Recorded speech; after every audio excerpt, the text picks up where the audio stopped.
15 ਅਗਸਤ ਹੈ ਉਹਦੀ 15 ਅਗਸਤ ਦੀ ਸਾਰਿਆਂ ਨੂੰ ਮੇਰੇ ਵੱਲੋਂ ਸ਼ੁਭਕਾਮਨਾਵਾਂ।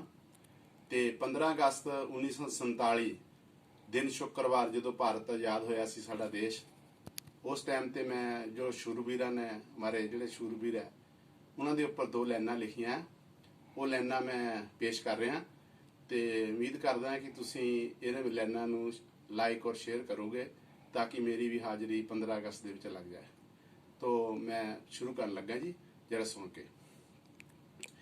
ऐ मेरे देश दे लोगो, ऐ मेरे देश दे लोगो, पूजो उन्हां भगवानां नूं। देश दी खातिर बाहर गए जो, देश दी खातिर बाहर गए जो, प्यारियां प्यारियां जानां नूं। ऐ मेरे देश दे लोको,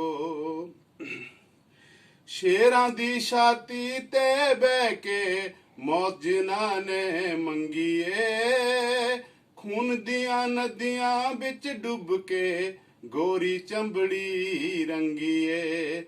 रंग चढ़ाना नवां देश ते, हो रंग चढ़ाना नवां देश ते, पूजो उन्हां भगवानां नूं।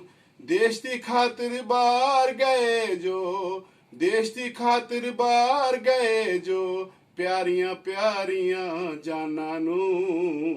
ऐ मेरे देश दे लोको, पूजो उन्हां नेक इंसानां नूं।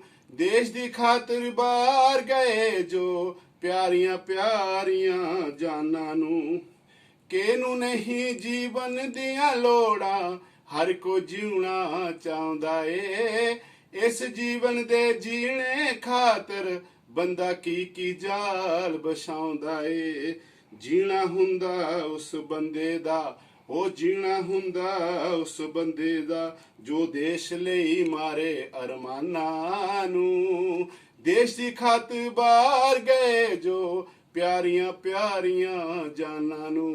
ऐ मेरे देश दे लोको, सरहदां दी राखी करदे, जान हथेली पर धरदे ने। सरहदां दी राखी करदे, जान हथेली पर धरदे ने।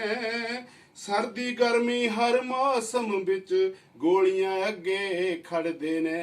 सर्दी गर्मी हर मौसम बिच गोलियां अगे खड़दे ने।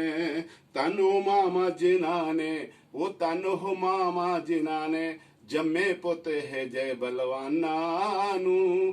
देश दी खातिर बाहर गए जो, प्यारियां प्यारियां जानां नूं। ऐ मेरे देश दे लोगो, पूजो उन्हां नेक इंसानां नूं।